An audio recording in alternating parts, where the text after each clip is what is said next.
Module 3, Fall Protection Awareness. Introduction. Welcome to Module 3, Fall Protection Awareness.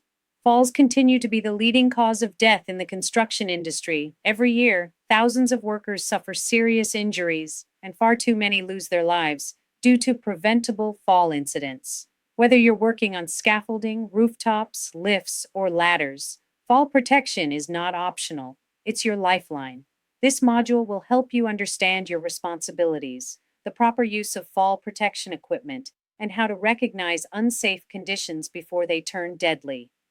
Our goal is simple: to keep you focused, clear about the learning objectives, and to help you work smarter, stay compliant, and go home safe every day. Common fall hazards and real incidents. Let's talk about the real dangers of working at height. From ladders and scaffolds to roofs and elevated platforms, the moment your feet leave the ground, you're exposed to a fall hazard. Here are some of the most common causes of serious or fatal falls. Unprotected edges. Unprotected edges are critical risk zones located on elevated surfaces where essential safety features, such as sturdy guardrails, clear warning lines, or reliable fall arrest systems, are missing. These edges are inherently dangerous as they leave workers vulnerable to falls, which can result in severe injuries or fatalities. Elevated surfaces are defined as any work areas positioned above ground or floor level, thereby exposing workers to significant fall hazards. Some common examples of these elevated surfaces include scaffolding platforms, rooftops, mezzanines, ladders, and aerial lifts. Alarmingly, even a seemingly innocuous platform just 6 feet high can pose a grave danger if proper fall protection measures are lacking. Imagine a worker who is tasked with the careful installation of ductwork near the precarious edge of a roof. In this scenario, there are no guardrails to provide physical barriers, no tie-off points that would allow for safe harnessing, and no warning lines to delineate the danger zone, only the sheer drop lurking just beyond. If that worker were to slip or miscalculate their footing, there would be nothing in place to prevent a potentially fatal plunge. According to OSHA Regulation 1926-501B1, fall protection is mandated for any edge that rises 6 feet or more above lower levels. Always prioritize your safety, securely tie off your harness, install guardrails wherever possible, and maintain an acute awareness of your surroundings to protect yourself while working at heights. Taking these precautions can make all the difference in preventing accidents and ensuring a safe working environment.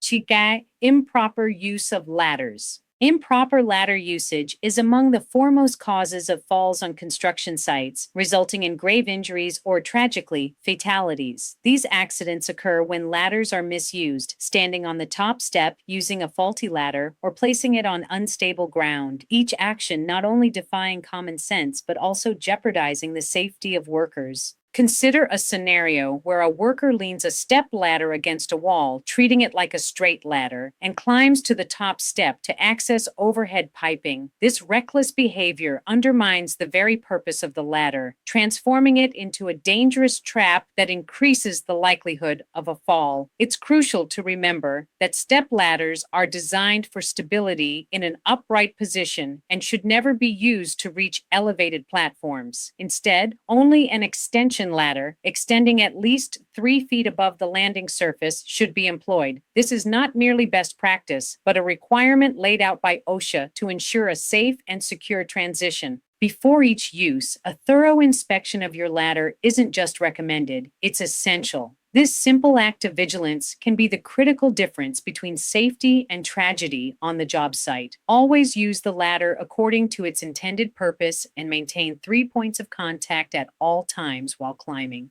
Furthermore, using a ladder that is too short is a common yet dangerous lapse in judgment that no worker can afford to make. Picture this: a worker trying to reach an 11-foot platform with a mere 12-foot extension ladder. The top of the ladder barely clears the platform, leaving inadequate overlap for safe stabilization.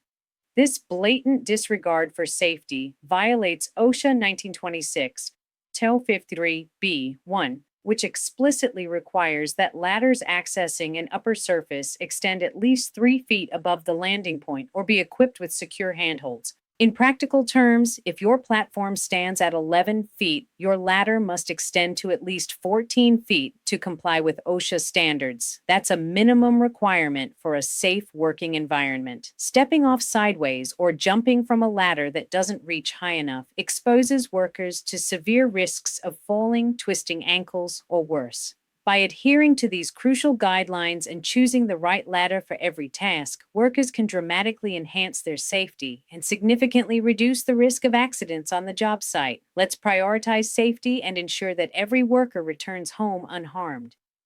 Inadequate fall arrest systems. Inadequate fall arrest systems represent a critical safety hazard in the workplace, particularly when they are poorly installed, misused, or missing crucial components. Such oversights expose workers to severe risks during potential falls, which can result in life-altering injuries or even fatalities. Imagine a scenario where a worker is securely tied off to a harness, but the accompanying lanyard is excessively long, over 10 feet in some cases, rendering it ineffective for fall protection. This design flaw allows the worker to plunge dangerously without the benefit of a shock absorber, which is intended to absorb some of the impact forces during a fall.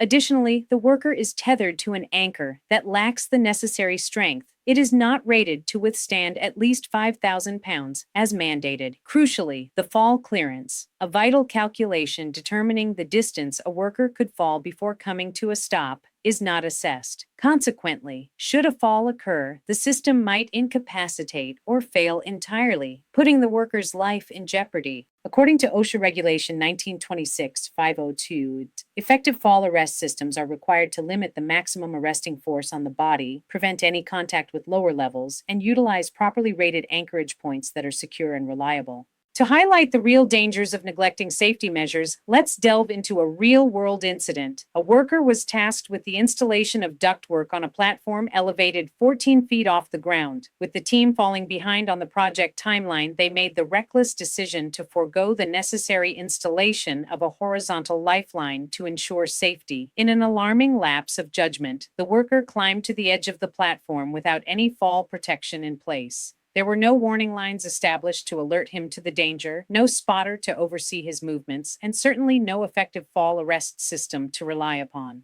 As the worker reached out to adjust a loose section of duct, he lost his footing and fell over the edge. The impact resulted in catastrophic injuries, a fractured spine, and a broken wrist, and set the stage for a prolonged recovery period that left him unable to work for months, drastically changing his life. This tragic incident underscores the importance of adhering to OSHA Regulation 1926-501b1, which clearly stipulates that fall protection must be implemented for any work conducted at heights exceeding 6 feet.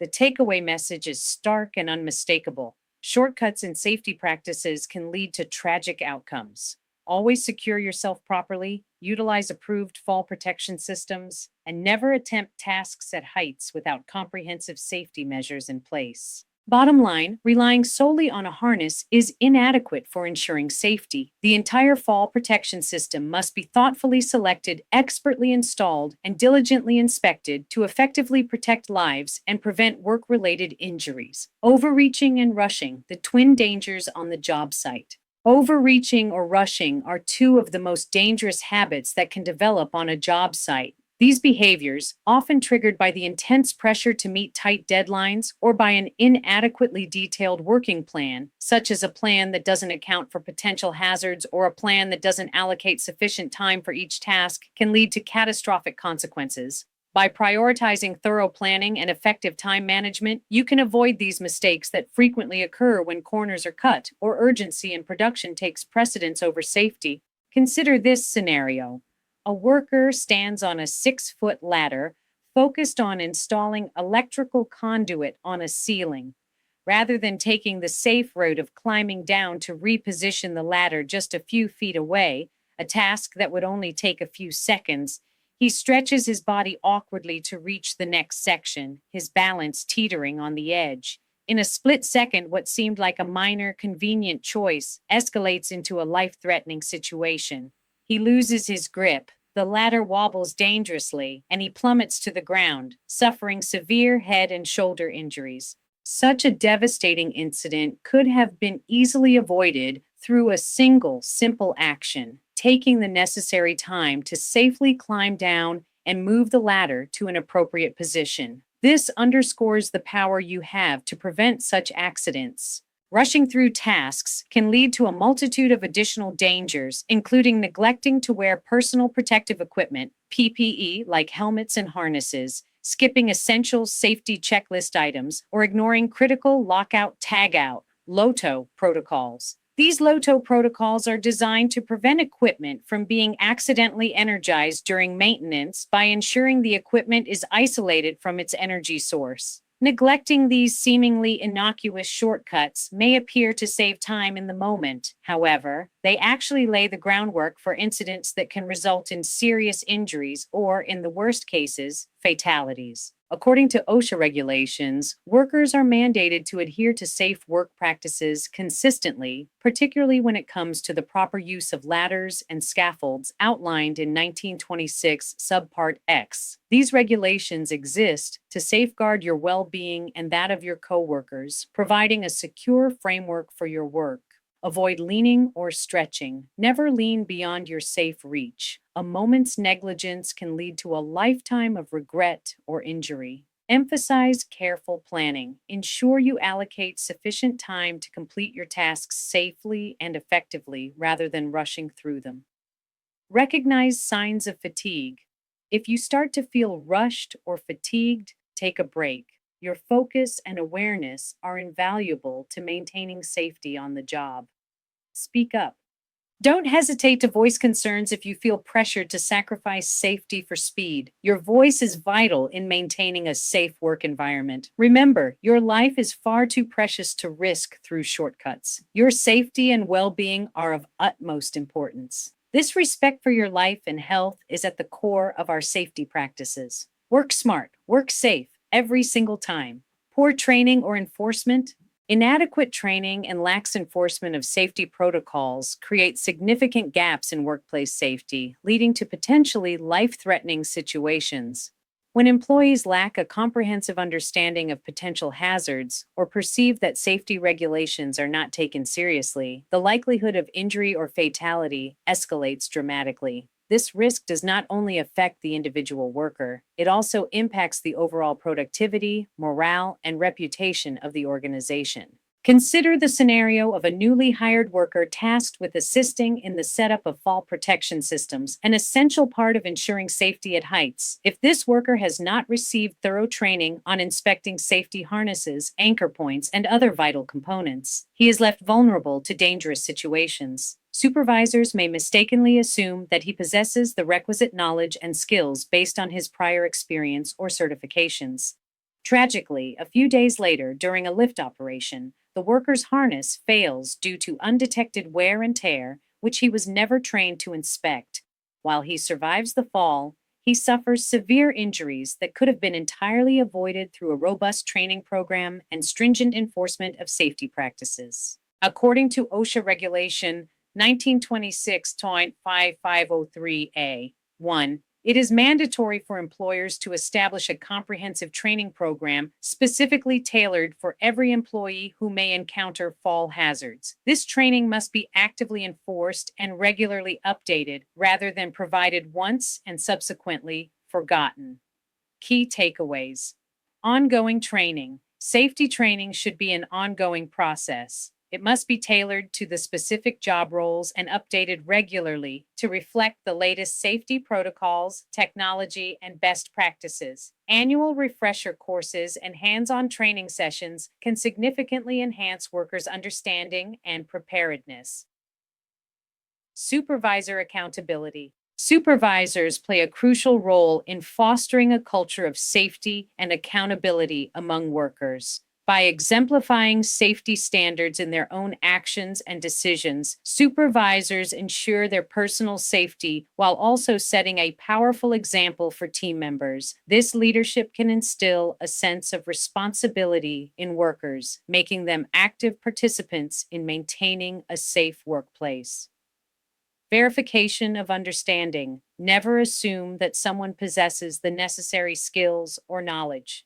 It is essential to engage in open dialogue with employees to verify their understanding of safety procedures. Regular assessments and feedback mechanisms can help identify knowledge gaps and reinforce training objectives. By prioritizing comprehensive training and safety culture, organizations can significantly mitigate risks, enhance employee well being, and protect their reputation in the industry. Proactive approach not only reassures the employees of their competence, but also ensures a safer work environment. If safety regulations are not consistently enforced, it sends a disheartening message that they are not important. Information alone does not equate to safety.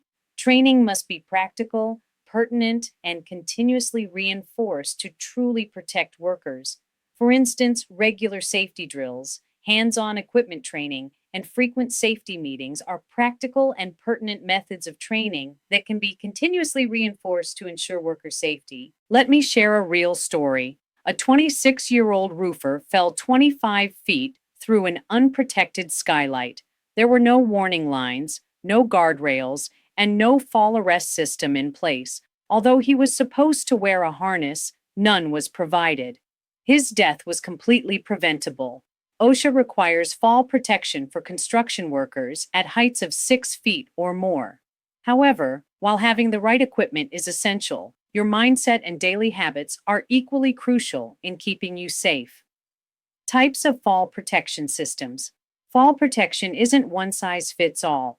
There are different systems designed for different jobs, and knowing when and how to use each one can be the difference between life and death. 1. Guardrail systems. Passive systems with top rail, mid rail, and toe boards. 2. Personal fall arrest systems, PFAS, includes harness, lanyard, or SRL, and anchorage point rated to 5,000 LEBs. 3. Positioning systems, used for hands-free work on vertical surfaces, must be used with fall arrest. 4. Safety net systems, installed within 30 feet below work surfaces, mostly used in steel erection. Choosing the right system starts with understanding your task and the height you're working from. The goal is simple: keep you from hitting the ground. Inspection, donning, and use of equipment. Wearing fall protection doesn't mean you're protected. That's why it's critical to inspect your gear before every use. Harness. Check for frayed webbing, broken stitching, damaged hardware. Lanyard or SRL. Look for cuts, damage, or issues with retraction. Anchorage must support 5,000 LEBs minimum. Donning the harness, a comprehensive guide to safety. 1. Step into the harness. Begin your safety ritual by sliding your legs through the sturdy leg straps, ensuring that the harness settles comfortably against your body. It should feel secure yet unobtrusive, as though it's an integral part of your gear. 2. Adjusting the straps. Shoulder straps. Gently pull the shoulder straps upward, tightening them until they embrace your shoulders snugly without digging into your skin. The feeling should be reassuring, providing support rather than restriction. 3. Leg straps. Adjust the leg straps so they wrap around your thighs securely, allowing for the freedom of movement. They should fit like a second skin, firm yet comfortable, avoiding any pinching or binding sensations. 4. Fitting the chest strap. Position the chest strap at mid-chest level, ensuring it lies flat against your torso. It should be taut enough to maintain the harness's stability, yet loose enough to allow for smooth and easy breathing. Be cautious not to let this strap traverse your stomach or ride up towards your neck, as comfort is key to making sure you are fully engaged in your work. 5. Positioning the D-ring. The D-ring, the heart of your safety apparatus, should rest centrally between your shoulder blades, acting as a steadfast anchor point. Ensure it isn't sagging low, risking a dangerous fall, or pulled too high, which could interfere with your balance. This precise positioning is vital for optimal functionality and safety during your tasks.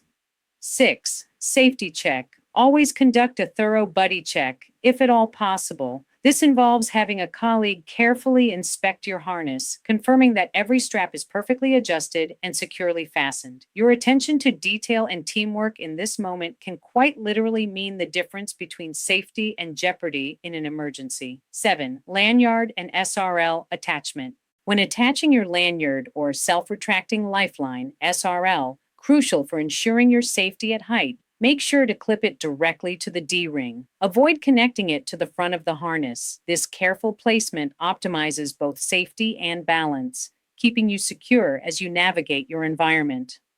8. Avoiding non-rated structures. Steer clear of tying off to non-rated structures. This can lead to catastrophic failure in critical moments. If you're in any doubt about the reliability of an anchor point, mark it as out of service and seek a safer alternative. Your vigilance can avert danger. 9. Routine checks. Remember, your life literally hinges on the integrity of your harness. Regularly inspect it for any signs of wear and tear, such as frayed fibers, nicks, or rust on the D-ring. This routine care is essential to maintaining the strength and safety of your equipment. By adhering to these detailed and descriptive steps, you ensure that your harness is fitted correctly, allowing you to concentrate on your work with confidence while prioritizing your safety. Never underestimate the consequences of overlooking these guidelines. Staying vigilant and proactive is key to ensuring your well-being on the job. Stay safe, stay aware. Using the system. Always ensure that your lanyard or self-retracting lifeline, SRL, is securely attached to the D-ring located on the center of your back, ideally just below your shoulder blades. This positioning is critical for maintaining optimal safety and balance while working at heights. The weight distribution helps control your body's center of gravity, reducing the risk of flipping or swinging during a fall. Opt for shock-absorbing lanyards or SRLs that are specifically designed for fall arrest. These devices contain built-in energy absorbers that reduce the force exerted on your body during a fall, minimizing the risk of injury. Remember, lanyards and SRLs should never be used for positioning. They are solely intended for fall protection. Never anchor yourself to guardrails, scaffolding frames, or any equipment that has not been rated as an appropriate anchor point by industry standards. Inadequate anchor points can fail during a fall, leading to severe injuries or fatality. Always confirm that anchoring points have the necessary load capacity, as defined by regulations such as OSHA or ANSI. Always keep in mind that in the event of a fall, you don't get a second chance. If any aspect of your equipment, such as your harness, lanyard, or SRL, shows signs of wear, deterioration, or damage, immediately tag it out of service and report your concerns to your supervisor or safety officer. This proactive approach ensures that no one else is potentially put at risk due to faulty equipment.